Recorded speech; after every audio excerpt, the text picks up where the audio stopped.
Friends are one of the most important influences a person can have. The problem is, in a world full of social media, it is harder and harder to discern between a true friend and a phony friend. The Bible gives clear instructions for the kind of friends we should have and should be.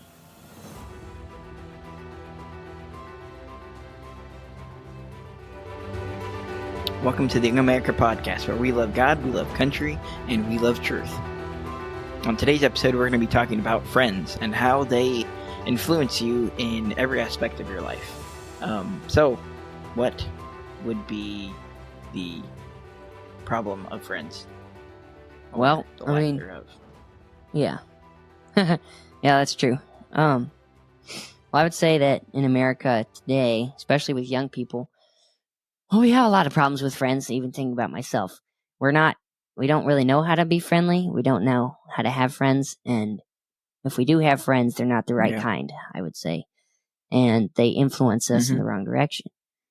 And I think that, but just thinking about what I know from reading the Bible is that our friends shouldn't be our first influence. The Bible should be our first influence. And because of that, we should be seeking the wisdom of those who are older than us, if that makes sense. That doesn't mean you shouldn't have friends and you shouldn't listen to your friends. That just means that, we're going to get into this later, but we're going to talk about Rehoboam.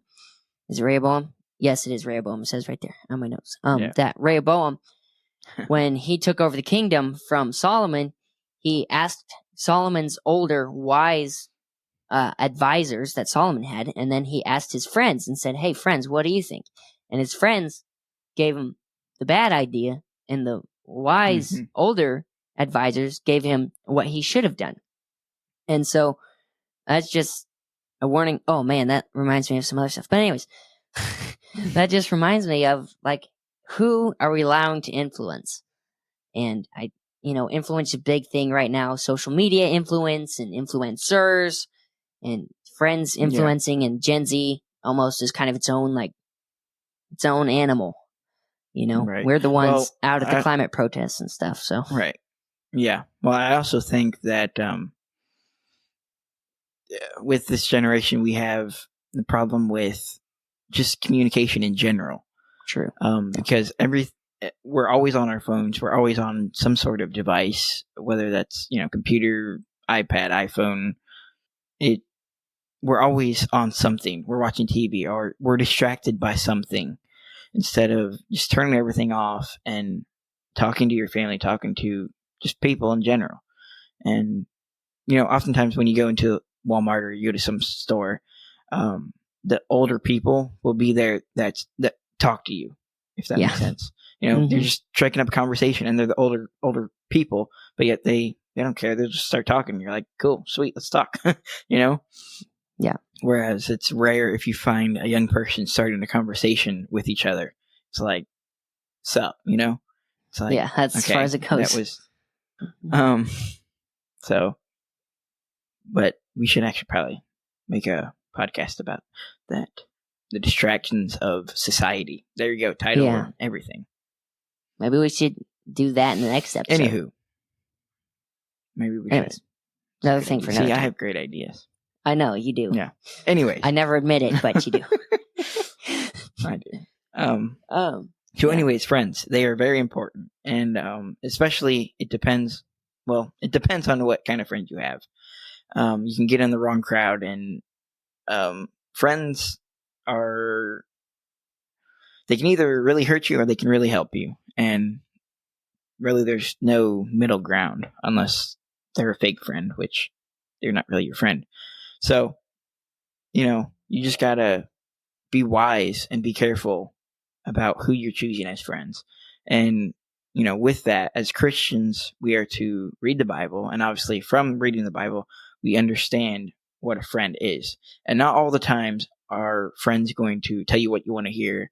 And they're not going to accept everything that you do. And it's a good thing. It's necessary for growth and for a stronger relationship, So at least your good friends that care about you are going to tell you, hey, you probably shouldn't do that, or this is what I do, and they're there for advice, and they're there to encourage you and comfort you in Christ. Yeah. And they shouldn't be necessarily looking out for themselves. They should be looking out for your betterment and for your growth. And so that's something that me and Jacob and, a few other guys, that we have that kind of friendship and we have that kind of bond. And I enjoy it. It's wonderful. It's great. Just this morning we had a Bible study and it was great. It was encouraging, so get friends that will encourage you and that will push you to do better and live a better life and seek God and just want a better situation for yourself, so Yeah. you can keep going, but Yeah. you have anything Well, to say? you got frozen, so I don't know what you said all before some of that, but technology issues, people. I'll tell you what. Yeah. So basically, you're on that first point, right? Where we're talking about friends or a large Right. influence and stuff. Yeah. Is that where we're at? Yeah. Okay. Yes. Well, I was, I don't know. You may have already said this, so if you did, we can cut it out. But just thinking about, I feel like, okay, feelings, facts don't care about your feelings again, right? But in my experience, and just thinking about my generation, our generation, is that we are very big into influences, whatever they are. And, we like to listen to this person and not to that person, or listen to our friends and not to other people. And so, like you've said, we need to be careful who our friends are and make sure we have the friends who are going to encourage us to do right. And I would say, because we're talking about being careful who your friends are, be careful who you choose as friends. And if your friends are the ones that are encouraging you to do wrong or not to listen to your parents or, maybe not to go to church or something like that, then those are the ones you need to get rid of. Because if you think on a bigger scale, if we're going to revive America and you're not doing what's right, then how are we supposed to have revival? And if you're not having friends who are going to help you do right and have revival, and they're not having revival either, then you better get your act together and find some that are going to help you do right. I'm thinking you probably already said something to that. But yeah, something to that effect. But people thrive on what others think, and yes, that could be very detrimental to yourself. And it shouldn't matter what others think about you. To an extent, yes, but it should not matter as long as you're doing what is right and what God would want you to do. It does not matter as long as you're doing right, and as long as God is on your side. That's all that matters. And a lot of times that's how it's going to be. It's going to be you and God and everyone else on the other side. And you're going to get depressed and you're going to get lonely, and it's going to be like, hey, this really stinks, but I know I'm doing right, and I know God is happy and pleased with me, and therefore it's their loss, not mine. Like it, you can be my friend and it's great, or you can not be my friend and you're the one that's going to be losing because I'm a great person. It's just something stupid, but it's funny. I keep saying a lot too, so yeah, you do. Try to get that out, especially on your shorts. It's like yeah.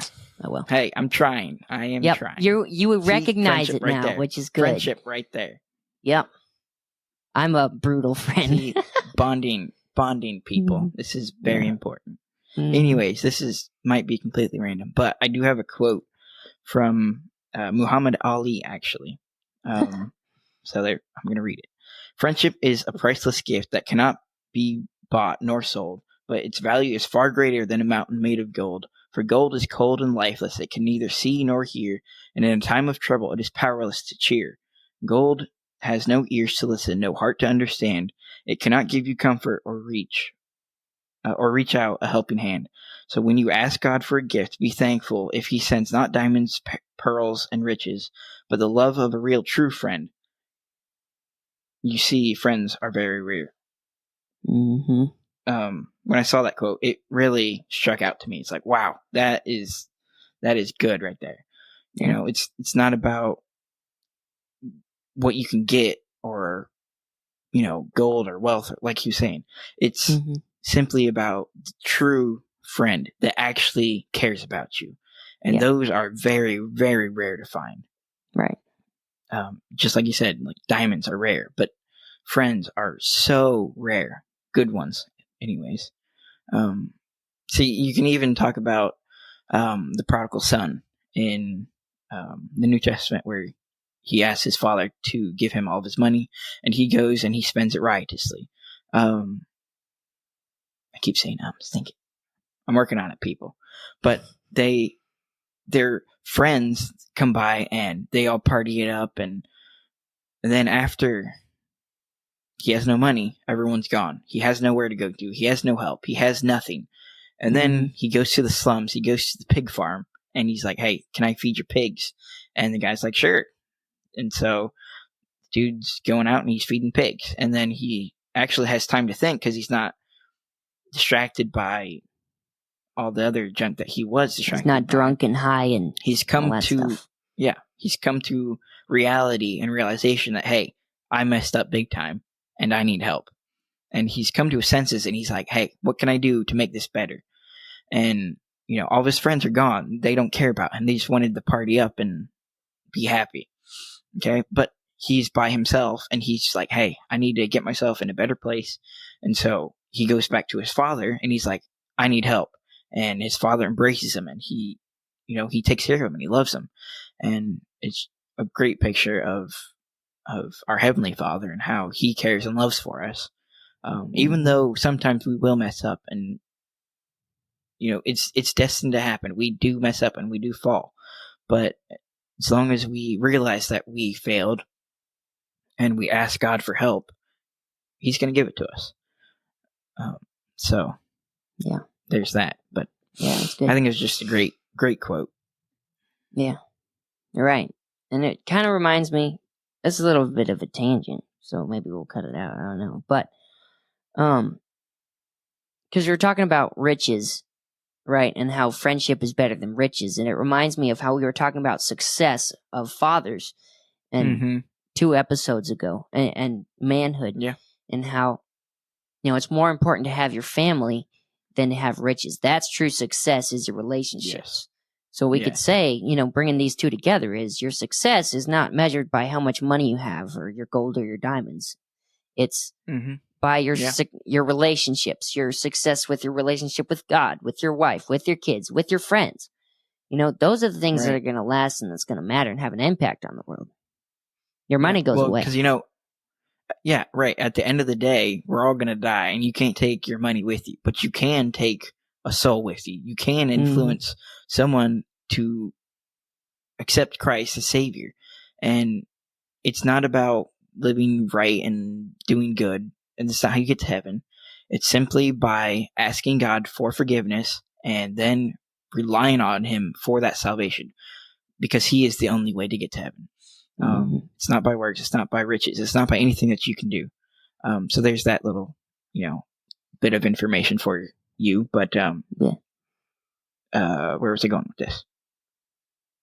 Oh yeah. So riches, they disappear. You look at Proverbs and it says riches fly away. They have wings. It's not always going to be there. Whereas you have a friend and he's, you know, he's not going to be rich probably. I mean, you could, I guess, ask him for money if you needed it, but that's not the point. The point is he's going to be there and he's going to be the one that's, you can always call. It doesn't matter what time of day. It doesn't matter what you're doing. He'll always pick up and he'll always be there for you. And that's way, way more important than gold and whatever else you want in the world. As long as you have good, solid friends that actually care about you, you're set for life. Yeah, I was going to say, you don't need anything else. Because if you have friends like that, you're going to help each other out, whatever the situation is. And maybe you're both dirt poor, but you're going to figure out how to make it work, you know? I mean, I think about us and, you know, our other buddies, and we come into a lot of Yeah. issues, trying to do all this thing, or we're all in college and whatever. And there's not always an easy answer, but we always figure out how to make it work. And we're always Right. there for each other, whatever the situation, and Yeah. I think that's important. Is you don't have to be rich. You just have to have friends who are going to do what they have to and stand by you, whatever the situation, and help you figure it out. Because in America, I feel like we have this very they call it like the Sigma male or the alpha male, depending on what you're going for there. But very it's all about me, and I can do it, and I can do this, and I have to struggle through everything. And the fact of the matter is, I don't care how macho you are, you can't. You're going to break. Yeah. And you may not think you're going to break now, but you're going to break eventually. And so you need those friends, and you need those godly friends who are going to be the ones to help you when you're in the low spots and help you when you're in the high spots. And like you said, always be there. Right. If you need a call. Yeah. Well, so, we've kind of talked about context and a little bit about ourselves already, but I'm just curious if you've had any, experiences with friends, good or bad. Just kind of bring it more personal almost. Yeah. Well, to be honest with you, as most of you would know, I'm a missionary kid, so that right there speaks volumes. I didn't have much of any friends, honestly, when I, was younger. Which actually, before I came to college, I might have had 2 friends, maybe, which is sad, but they were good. But I mean,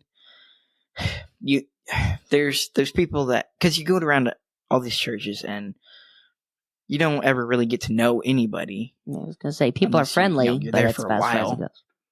Right? Yeah, exactly. They're not your actual friends.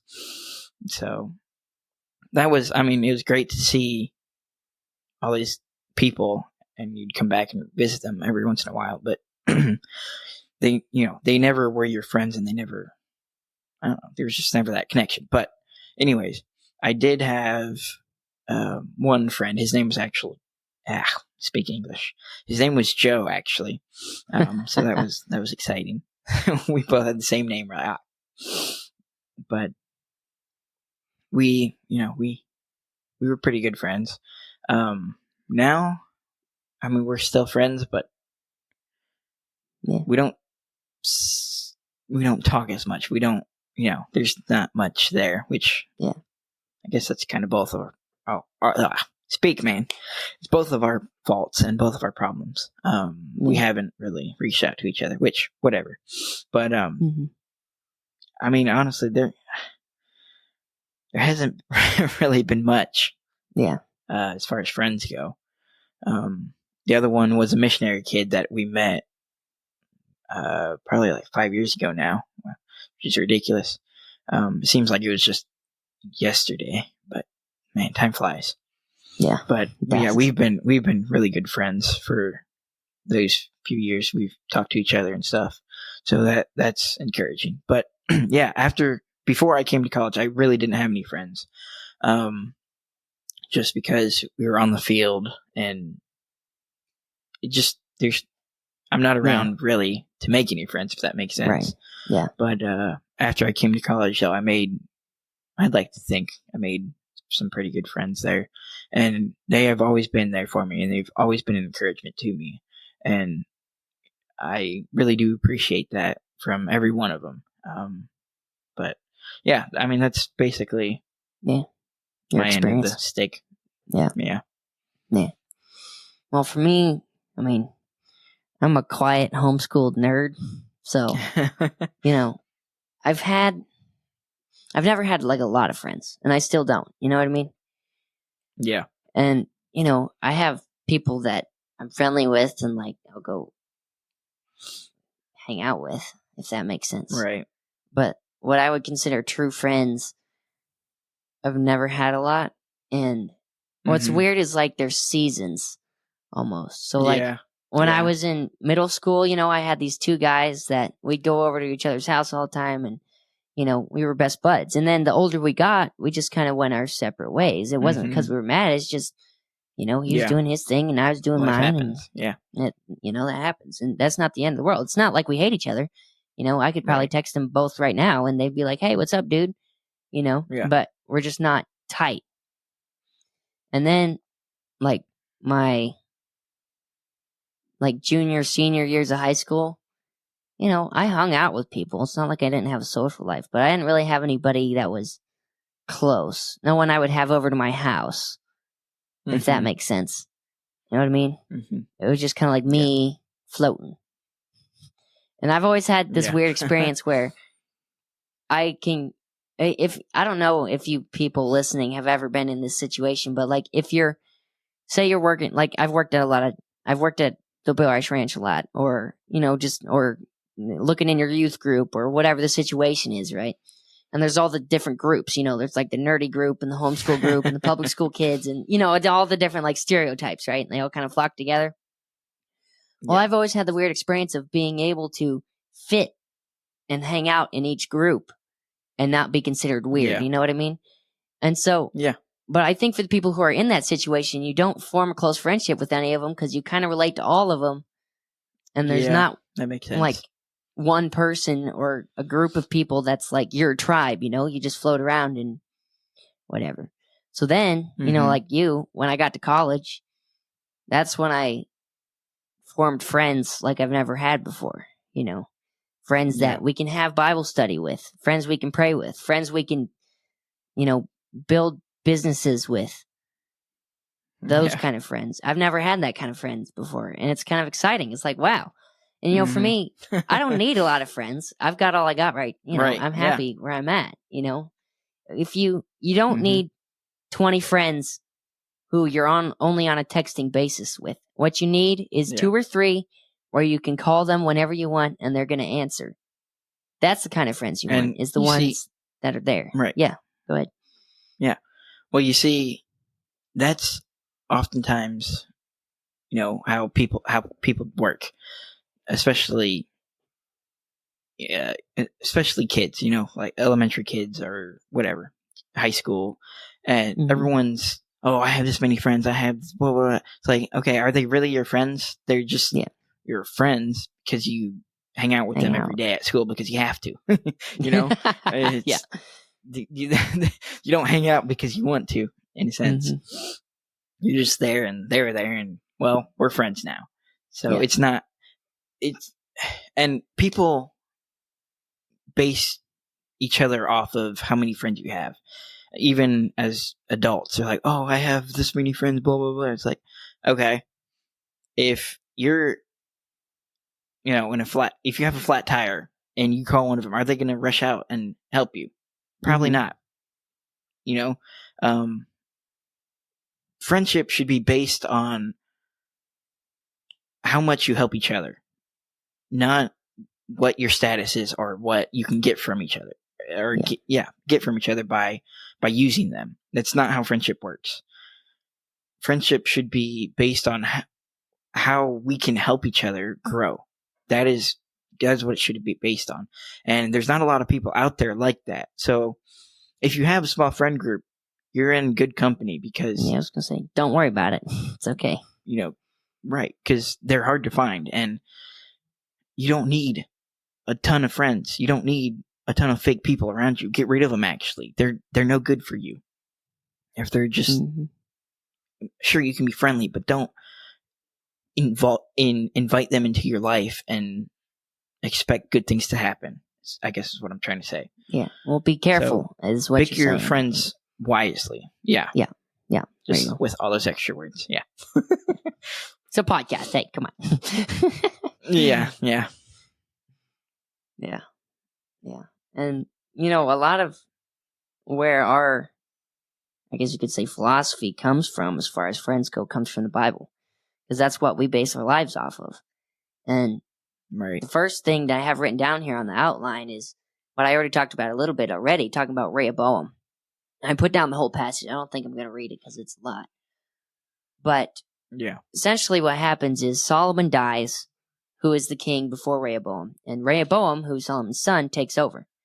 And the Israelites and Jeroboam, so Jeroboam is sort of the head of the spokesman for the rest of the Israelites, comes to Rehoboam and says, hey, lighten the taxes that your father put on us because we can't take it much longer. Mm-hmm. And so he's like, you know what? Give me 3 days to think about it. So what Rehoboam does is he goes and talks to his father, Solomon's advisors, who are older and wiser, and they say, do what the people want. Lighten the load. They'll love you for it.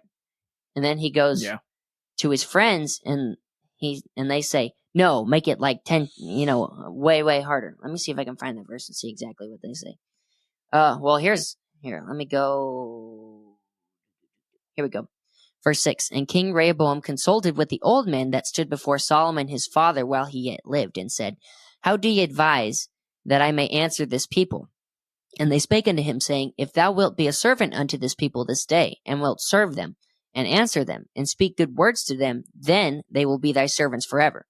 But he forsook the counsel of the old men, which they had given him, and consulted with the young men that were grown up with him, and which stood before him. And he said unto them, what counsel give ye, that we may answer this people, who have spoken to me, saying, make the yoke which thy father did put upon us lighter? And the young men that were grown up with him spake unto him, saying, thus shalt thou speak unto this people that spake unto thee, saying, thy father made our yoke heavy, but make thou it lighter unto us. Thus shalt thou say unto them, my little finger shall be thicker than my father's loins. And now, whereas my father did lade you with a heavy yoke, I will add to your yoke. My father hath chastised you with whips, but I will chastise you with scorpions. And so his younger friends, who were young and dumb, just like he was, said, don't worry about those old men. Make it 10 times worse. Make your little pinky as thick as the rest of your father was. Make it like beating them with scorpions, and poison. And it's just like, okay, number one, who thinks that's a good idea? But, those are the effect that your friends can have on you, and so you need to be careful who they are, and you need to make sure that, sure, you may all be young and kind of dumb. I mean, I know we are, but that doesn't mean you have to be. And you need to have friends who are willing to go ask people older than them for wisdom as well, before they start telling you stuff. Have friends who are going to guide you in the right direction, not ones who are going to ignore the old men, because I bet you those friends knew what the old men told them. And so, if your friends are going directly against what people older and wiser than you say, then you better be careful with them, because they're not going to lead you the right direction. And here's also another thing that kind of just came up, I think, is your friend group. It shouldn't be a gossip hub. Yeah. What one friend tells you, you go and tell all your other friends, and they tell everyone else. Look, if a friend takes you into confidence, you better keep that confidence, unless it's something that's illegal or something, that's not, that shouldn't be, but other than that, if he takes you into confidence, you better keep that. If you misuse that, forget your friendship. Why is that even, why are you even there? So that's just something that I think should be said and needs to be acted upon. Because everyone wants to be in the loop and everyone wants to be in the know, and I get it, everyone's nosy.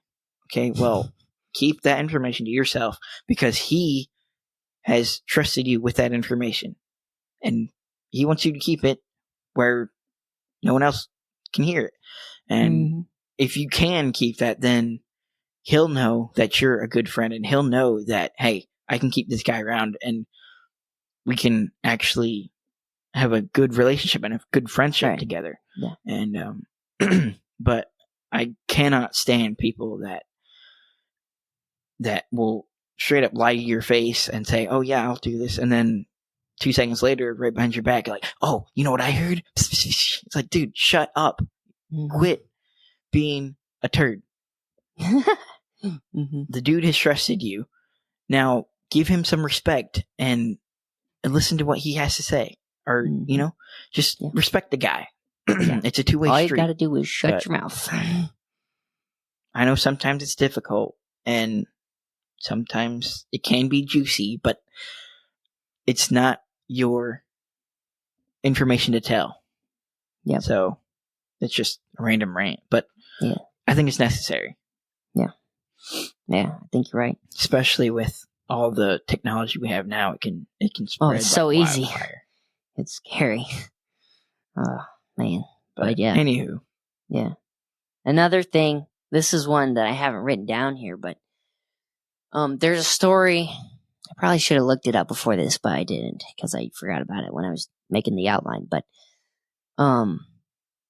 about Amnon, who is David's son somehow, Mm-hmm. and how he forced his sister.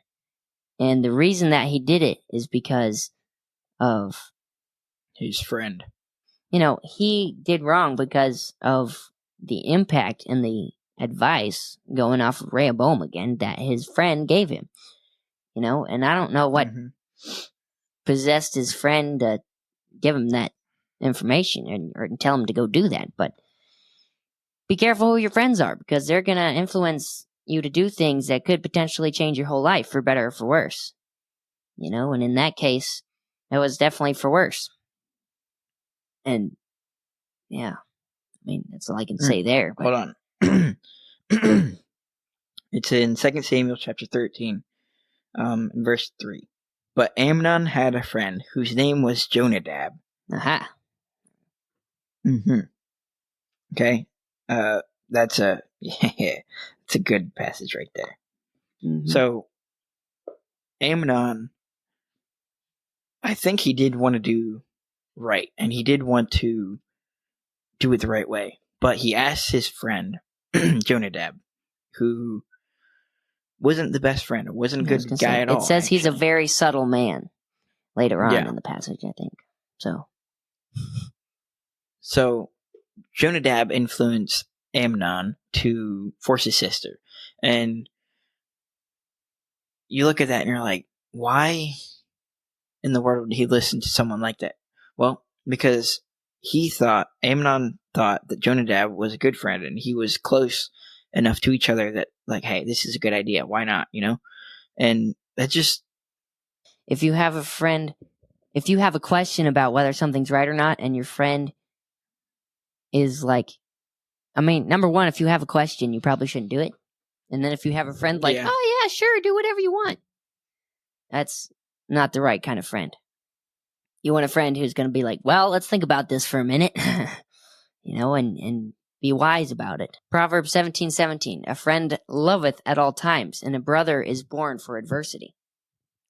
So that talks about what we've been talking about this whole time, basically, is, a brother, a true friend, a true brother is going to be the one that loves you all the time and is going to be there through thick and thin.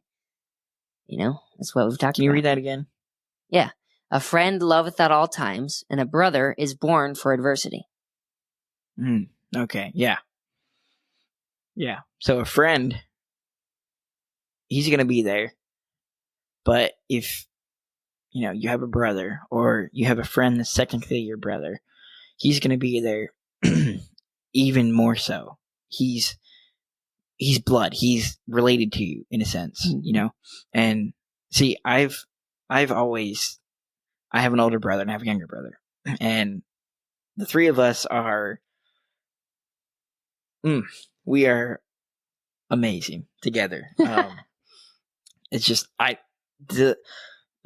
just love it. I guess the fellowship, the communication, the friendship, the camaraderie is just on point. It's so awesome. I love it. Can't beat it. I couldn't ask for better brothers.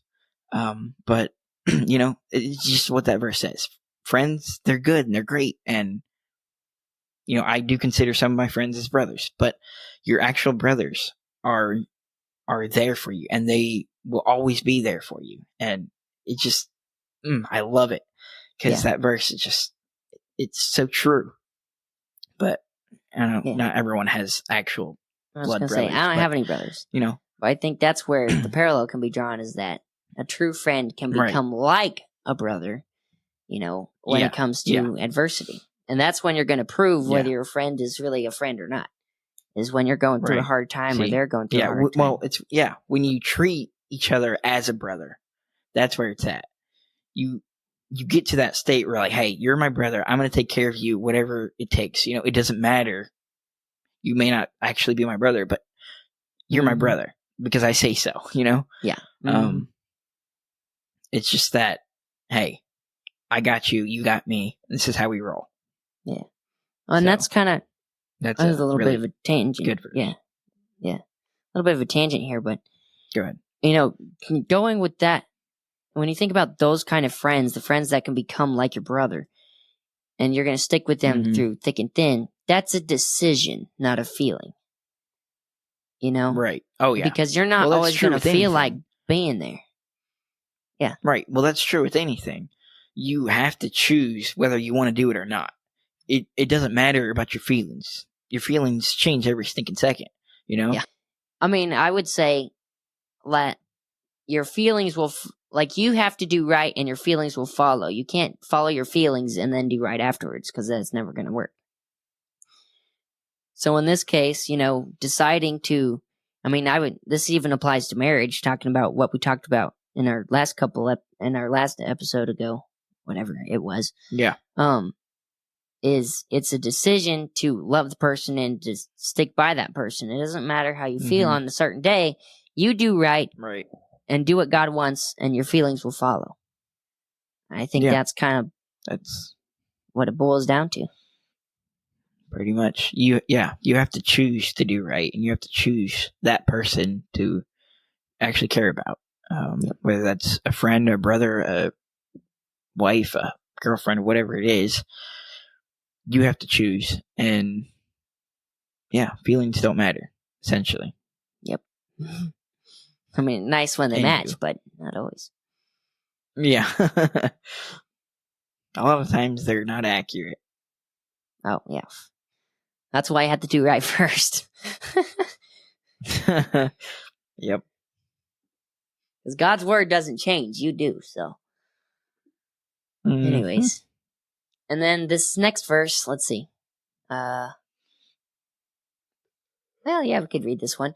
Proverbs 17, verse 18, which is the one right after the one we just read. It says, A man void of understanding striketh hands and becomes surety in the presence of his friend. Or there's another verse that talks about don't become surety for your friend because that'll ruin your relationship when one side or the other fails. You know, and that's just like, if a friend is always trying to mooch off of you, then that may not be the right kind of friend. That's what I would say there. Yeah. You know, you need to help each other out, but if he's in it just for what he can get out of you, then that's the wrong kind of friend. Yeah. And then Proverbs 18:24 says, A man that hath friends must show himself friendly, and there is a friend that sticketh closer than a brother. And that refers to Jesus himself. We'll get into that a little bit later, but a man that hath friends must show himself friendly. I mean, this is hard for me because I'm not very good at it. But, you know, if you want true friends and true good friends, then you're going to have to be a true good friend too. You know, and if you're a jerk to everybody, then you're never going to have any friends. And if you wake up lonely one day, it's your own fault. That's what I would say. Yep. So, anyways, anything to add to that, or should we just keep on rolling? I think it's about got it. All right, cool. Let's see. Proverbs 22:11. He that loveth pureness of heart for the grace of his lips, the king shall be his friend. I don't know. We could talk about that, I guess, but we might skip that one. But well, it even talks about just doing right, pureness of lips. You're speaking truth. You're doing right, and therefore the king's like, hey, this dude, he doesn't care, you know, what everyone else thinks. He cares about doing right, and so therefore I'm going to be his friend because he's got my best interests and I've got his best interests. So let's be friends. Yep. Help your brother out. Proverbs 27:6 says, Faithful are the wounds of a friend, but the kisses of an enemy are deceitful. We've already talked about this a little bit too, but it's a good one. You know, your friend's going to tell you, hey, there's a booger hanging out of your nose, or hey, you know, you're having a hard time in this area. You need to get your act together. But an enemy will be like, oh, you're the most wonderful person in the world. And then turn around and stab you in the back. Yeah, well, if you look at what the verse says, it says the wounds of a friend. he's going to say some things that are going to hurt, and that'll, it's not going to be nice. It's going to be like, hey, this is the facts, and this is what you need to do. And not all the times is it going to be all nice and pretty and sweet, but he's your true friend because he cares about you and he cares for your betterment, rather than someone that secretly whispers sweet nothings. It's like, oh yeah, you're fine. Nobody, blah blah blah blah blah. Like, no, the one that actually cares for you is the one that's going to hurt you. It's kind of like the love of a parent or a father or a mother. They care for you, therefore they're going to correct you, and they're going to, hey, this is what you need to do, get your act together. It's not just, oh, you can do what you want because I'm a good parent that lets their kid do whatever he wants because he feels like it. No, screw that. You don't have the responsibility to be their friend. You have the responsibility to be their parent. Well, I think what you're trying to say is you should be their parent first. That doesn't mean you can't be a friend, right. But you got to be a friend second, I think, or something to that effect. Yeah. I was just listening to a podcast with Matt Walsh the other day on the Iced Coffee Hour with Graham Stephan and Jack, whatever his name is. But Matt Walsh is Catholic, but he was saying that there's a difference between the parents who are parents and then the parents who are their child's friend. You have to be your child's parent first. That doesn't mean you can't be friendly. That doesn't mean you can't hang out with your kid and have a good time. That just means you have to correct your child and help them go the way that they should. Yeah. And that's how you be a true friend anyway. If you're a true friend, you're going to be a real parent. Right. Yeah. Well, even if you look at, you go to Walmart, I keep bringing up Walmart. I don't know why Walmart, but stereotype. I guess it's the easiest. Anyways, you go to Walmart and you just look at people. You look at how their kids dress. You look at how they dress. You're observant. You look at people and you kind of search them out in a way. That right there tells you a lot about them. And you look at their attitude and it's like, come on, people. When your kid backtalks to you and he throws a tantrum because he doesn't get what he wants, not all the time is this the case, but the majority of the time it is the case.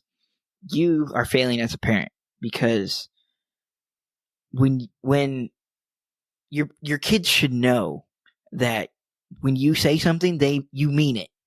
There's no messing around. You better act on it, or else you know what's coming. It shouldn't be, oh, do this because I really want you to do it, and everyone's watching me, so please, Bobby, just listen to me. Like, no, shut up. Take the kid to the bathroom and do what you have to do. Enough of this nonsense of, oh, we're just going to talk to him and you're going to go to your corner and time out. Enough. It annoys the fire out of me. It's like, the kid is not going to learn anything from sitting in the corner. Come on, people. You're just going to make him madder. You're provoking your child to wrath. With that. That's what I would say. It's a mess. Okay, let's change the subject. Another subject for another time. Hey! All right, moving on. Probably Where are gonna we get at here? canceled for that, but hey, you know what? We're starting a whole thing about getting canceled, so yeah, I know, but not this early. Yeah. Let's see. Proverbs 27:9. Ointment and perfume rejoice the heart. So doth the sweetness of a man's friend by hearty counsel. See, there's counsel again. That keeps coming up. Is a friend who's going to give the right counsel and be wise. You want wise friends. Because, oftentimes that's what friends are for. You're there for counsel. You're there for, like, hey, what can I do? Or at least that's what friends should be there for, is friendship, for counsel, for, hey, there's this situation, what should I do? What would you do? Kind of thing. Just talk it out, work it out. And if they're a good friend, they'll say, hey, this is my opinion. I would ask, someone else that's your pastor, someone older and wiser. Older and that has more experience, yeah. But oftentimes, though, most of the time their information is pretty accurate. Yeah. But let's see. Proverbs 27, verse 10. Thine own friend and thy father's friend forsake not. Neither go into thy brother's house in the day of thy calamity, for better is a neighbor that is near than a brother far off. Okay, wait. Thine own friend and thy father's friend forsake not. Neither go into your thy friend brother's and your house. dad's friend, don't forget them because they're important. Okay, because your dad's friend he's older like your dad, so therefore he has wisdom. Whereas your friend, he is your friend, but he still provides adequate information from a different perspective as well. Yeah. And then continue. With that verse? Yeah. Oh, okay. It says, neither Thy go father's into friend, thy brother's don't house. forsake blah, blah, Oh, blah. thine own friend and thy father's friend forsake not, neither go into thy brother's house in the day of thy calamity. For better is a neighbor that is near than a brother far off. Okay, so it's saying it's better if you're in like a sticky situation, it's better to call for a friend that's nearby than a brother that's You don't have a close a few hours relationship away, with. you know? Yeah. Right. Well, no, not necessarily. It's just, it's more logical to ask for a friend that's right by, that's a neighbor, you know? Yeah. He's right there, he can help you, instead of asking someone that's, 10 hours away, 12 hours away, however many hours away. It's just more logical. It's like, hey, I'm in a pickle, can you help me out real quick? Whereas your friend or your brother would love to help you. I mean, he's there for you, but it's better to have friends that are close by, which this could also be talking about a father and a son, because back then, when you got married, basically you had your father's house, and then when you got married, you would build a room, just add on to that house. It's just a room, so technically he'd be your neighbor. So that might be what it, is talking about. But just someone that's close by, someone that's a neighbor, and rather than whatever. But there's that. I think too, I mean, I don't know if this is exactly what it's saying, but it's an idea at least, is that thine own friend and thy father's friend forsake not. Talking about your father's friend, I think that whether this is what it's saying or not, it applies, is that sort of like a build your network thing, but don't like burn down a bridge or relationship just because someone's your father's friend or older than you. Those people are wiser than you and smarter than you. And so you need to have the kind of relationship because they're your father's friend to where you can go to them and they can help you out. I think it could be something you could get out of that too. It's just, it's part of being friendly too, having friends. Yeah. Just because they're different, so to speak, doesn't mean you can't be friends with them. But anyway, Proverbs 27:17 says, iron sharpeneth iron, so a man sharpeneth the countenance of his friend. And this is basically what I've been talking about the whole time, is that, well, I mean, not really, but this is what it boils down to, is a good friend is going to help you grow. You're going to help each other grow. It's iron and sharpening iron. One iron thing against another iron thing, they're both going to get sharper. And it's kind of like the wounds of a friend are better than the sweet nothings of an enemy. It may not feel good getting rubbed against, but that's what you need, is getting rubbed against with a friend, someone who actually cares about you, and you're going to help each other grow together. Let's see. This is another, we've talked about this a little bit too, but a froward man soweth strife, and a whisperer separateth chief friends. So that's to your point of, talking about other people behind their back, and if someone trusts you with information, don't be that whisperer, because the whisperer can divide even the greatest of friends. And you don't want that to be your fault, not on you. So be the kind of friend you're supposed to be. John 15:13 says, greater love hath no man than this, that a man lay down his life for his friends. And, I mean, before we dive too deep into that, for the Christian, Jesus is the ultimate example of what a true friend should be. And he carried this out himself. I mean, he laid down his life for his friends, and not just for his disciples, but for the entire world. past, present, and future for us. That's what he did. He loved us so much that he laid down his life. And so, emulating that, the greatest love that we can have is that we're willing to lay down our life for our friends. Whether that's you and me or whoever we marry or our children, that is the kind of love. If you have a true friend, that's the kind of love he's going to have for you, and that's the kind of love you should have for him, is that you'd be willing to die for each other. Not to kill for each other, but to die for each other. John 15:14 says, "Ye are my friends if you do whatsoever I command you." Which is interesting. Love your neighbor as yourself. In a sense. If you just look at the whole Bible, the things that he said, show yourself friendly to have friends. There's a whole bunch of verses, so you could use any of those as far as what the Lord has commanded us to do. But the context, where's that? The verse from? before that, it's John 15:13 says, "Greater love hath no man than this, that a man lay down his life for his friends. Ye are my friends if you do whatsoever I command you." And of course, he's talking to his disciples there. You could say that, because in the context, he's talking specifically to the disciples, but the Lord does desire for everyone to be saved and to come to a saving knowledge of him.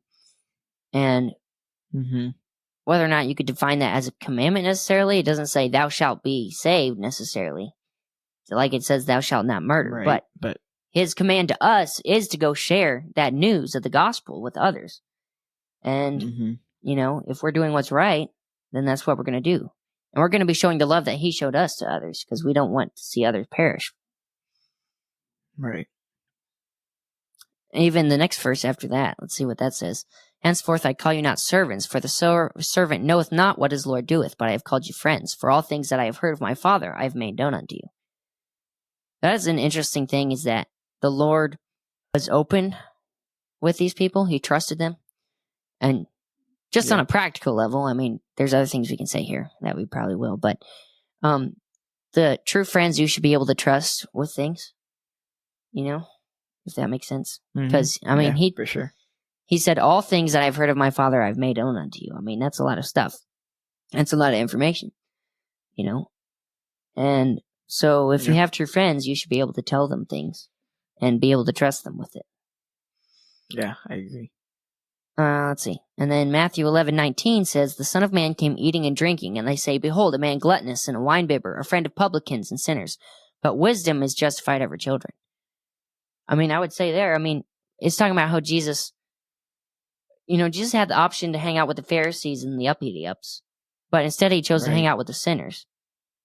And that's kind of talking to something we were talking about in our Bible study earlier today, is judgment. Now, you need to be careful who your friends are, but you need to be friendly to everyone, because how are you supposed to witness to a person if you're like, "Oh, I don't hang out with you because you're this or that or whatever"? What kind of a witness is that? Jesus hung out with the worst of the worst. Anyways, that's all I have as far as that goes. But well, even he knew that the Pharisees and all the other people were stuck up, and they wouldn't even consider themselves as friends. He knew that the publicans and the sinners, they were desperate and they needed a savior, and therefore he's like, "Hey, I am a friend to you." And so, they would latch on to him and like, "Hey, we're friends in a sense." And he knew that because they needed someone, and Jesus was there for them, and he's there for all of us. Like I mentioned earlier, he died on the cross, and he no greater love with no man than this, that he laid down his life for a friend. And Jesus Christ has laid down his life, and he has invited all of us to be his friend.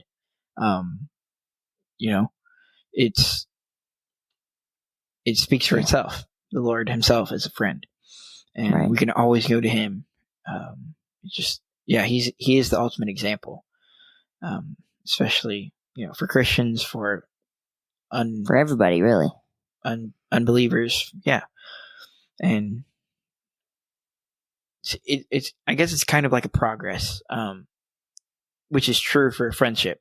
First, you have to meet each other, and then you have to kind of get to know each other, and then a bond starts to form, and then you actually start becoming true friends, and there's that fellowship and connection, which is true with, I guess, the Christian life, because you first have to meet Christ, and then Christ meets you with salvation, and you become a believer, and then you continue to grow, and you have a relationship and a friendship with God, because you can go to Him anytime. You can always pray and ask for help and for wisdom, and so I think it's pretty good in comparison. So yeah, Christ is a friend. God is a friend. Whether you're saved or not, but He encourages you to be saved and to get saved, but He's not going to force you to. That's His friendship, right? Yeah, His gift to us, because we're sinners and we can't pay for our sin, and God is righteous, so He must judge it, and we must suffer eternal punishment in hell for it. But that's why He sent His Son. He was a friend to us, He was willing to give of Himself and give His life for us, and He died for us, and was buried and rose again the third day. I just want to encourage people out there, just before we go, that if you haven't accepted His free gift of salvation, then do it today. And yeah, there's no better time than now.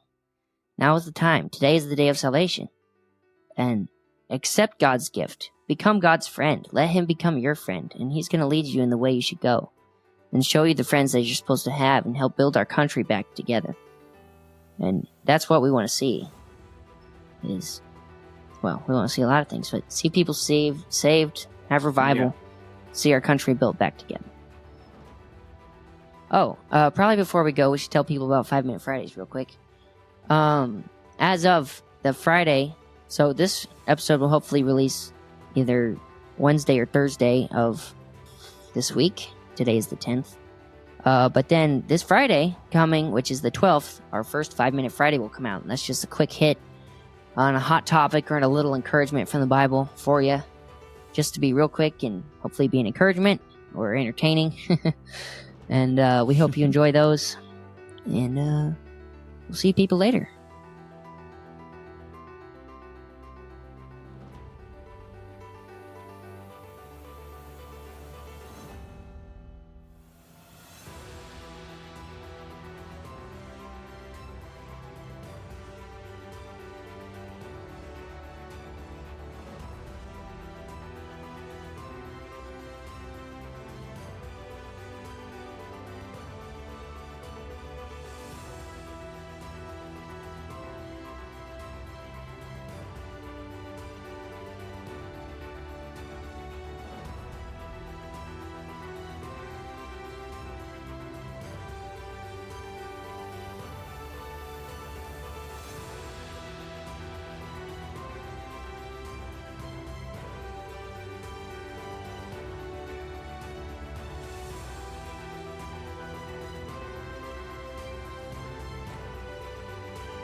Thank you for listening to Young America.